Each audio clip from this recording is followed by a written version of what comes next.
वैसे तो स्वस्थ रहने के लिए सारे अंगों का काम करना ज़रूरी है, जो कि सही तरीके से, पर जिंदा रहने के लिए सबसे ज़्यादा ज़रूरी है सांस लेना, और सांस लेने के लिए ज़रूरी है हमारे फेफड़ों का सही तरीके से काम करना। वहीं कोरोना काल में भी फेफड़ों के प्रति लोगों की जो जागरूकता है वो बढ़ा दी है, और फेफड़ों का संक्रमण भी डायरेक्ट हो रहा है कोरोना में, यानी कि कोरोना के जो वायरस है वो सीधा फेफड़ों को संक्रमित करते हैं, जिसके कारण भी प्रॉब्लम से और जानलेवा साबित हो रही है। हाय, दिस इज नितिन एंड आज की वीडियो में हम बात करने वाले हैं कैसे समझे और कैसे जाने बहुत ही आसान स्टेप्स में घरों में ही कि आपके फेफड़े सही तरीके से काम कर रहे हैं या नहीं। कुछ ही मिनटों में हम पता लगा सकते हैं कि हमारे फेफड़े सही तरीके से काम कर रहे हैं या नहीं। अगर हमें स्वस्थ रहना है तो बहुत ही ज़रूरी है कि जो बॉडी में ऑक्सीजन और ब्लड है उसका सर्कुलेशन सही तरीके से पूरे बॉडी में होते रहे, और ऑक्सीजन का सही तरीके से सर्कुलेशन है उसके ज़रूरी है कि फेफड़े भी स्वस्थ रहे। जब हम सांस लेते हैं अगर वो ऑक्सीजन की मात्रा फेफड़े तक जाती है तो यानी कि सही तरीके से अगर सांस लेते हैं तो है कि हम स्वस्थ रह सकते हैं। पर वहीं कुछ लोग इस तरह से सांस लेते हैं कि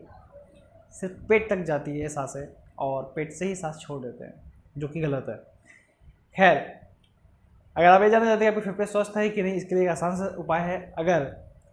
दिन भर काम करते करते या फिर चलते चलते अगर आप कुछ ज़्यादा देर चलते हैं या दौड़ते हैं या फिर सीढ़ी चलते वक्त एक तल्ला दो तल्ला यानी 10-20 सीढ़ी चढ़ने के बाद भी आपकी सांसें फूलने लगती है, आपको पसीना आने लगता है या आपको खांसी आने लगती है, तो समझ जाइए कि आपके फेफड़े सही से वर्क नहीं कर रहे। और अगर इनमें से कुछ भी नहीं होता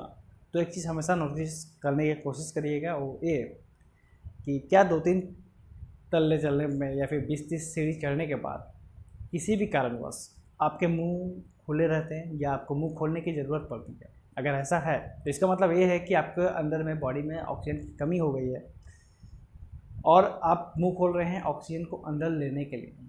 तो इसमें भी ये समझ जाना चाहिए हमें कि हमारे फेफड़े सही से वर्क नहीं कर रहे। तो इस कंडीशन में भी या तो योगा और प्राणायाम को अपने जीवन शैली में शामिल करें, और दूसरा ये कि आप डॉक्टर से संपर्क करें। इस तरह की चीज़ आपको अगर रेगुलर तौर पर देखने को मिलती है तो एक खतरे की घंटी है। दूसरा, अमूमन तौर पे खांसी 15 दिनों से ज़्यादा नहीं रहती है, फिर भी अगर कहा गया है कि अगर 2 महीने से ज़्यादा यानी कि 8 हफ्ते से ज़्यादा खांसी रहती है तो आपको एक बार डॉक्टर को ज़रूर दिखा लेना चाहिए, क्योंकि 15 दिनों से ज़्यादा खांसी इसका मतलब टीबी का लक्षण हो सकता है। फिर भी कई बार ऐसा होता है कि सर्दी खांसी जुकाम या फिर मौसम बदलने के कारण भी हमें खांसी होती रहती है। पर अगर आपको 8 हफ्ते से ज़्यादा खांसी की प्रॉब्लम्स होती है तो आपको एक बार अपने फेफड़े ज़रूर चेक करा लेने चाहिए, क्योंकि ये समस्या हो सकती है कि जब बॉडी में सही तरीके से ऑक्सीजन नहीं पहुंचता, ऑक्सीजन की सप्लाई नहीं होती, तो उस वजह से भी हमें खांसी होती है। क्योंकि टीबी, अस्थमा या फिर कोई प्रॉब्लम हो इस तरह की, वो फेफड़ों से ही जुड़ी होती है, वो सांसों से जुड़ी होती है, यानी कि सांसों के बीच और हमारी बॉडी के बीच जब कनेक्शन सही तरीके से तालमेल नहीं हो पाता है तभी इस तरह की प्रॉब्लम्स हमें देखने को मिलती है। तीसरा बहुत आसान तरीका ये है कि अगर आपको खांसते वक्त या छींकते वक्त सीने में जलन होती हो या सीने में दर्द उठता हो, और ऐसा नहीं है कि एक बार ऐसा हो रहा हो, बल्कि काफ़ी बार ऐसा हो, यानी कि रेगुलर तौर पे आप इस तरह कुछ चीज़ों को देख रहे हो, तो आपको डॉक्टर से ज़रूर परामर्श ले लेना चाहिए। कारण ये है कि ये फेफड़ों की संक्रमण की ओर इशारा करता है, यानी फेफड़े आपके कमज़ोर हो चुके हैं, ऑक्सीजन की सही से सप्लाई नहीं हो पा रही है बॉडी में, पसलियों में, और फेफड़े सही से वर्क नहीं कर रहे हैं। अगर आप इसे इलाज सही समय पर करा लेते हैं तो ये बीमारी नहीं बढ़ती है, अदरवाइज़ ये अस्थमा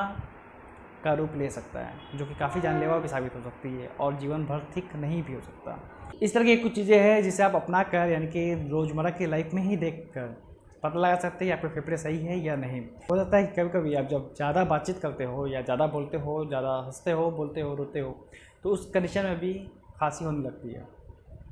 तो इस कंडीशन में भी हमें समझ आना चाहिए कि हमारी बॉडी में सही तरीके से ऑक्सीजन की सप्लाई नहीं हो रही। अगर आपको बार बार उबासी आती हो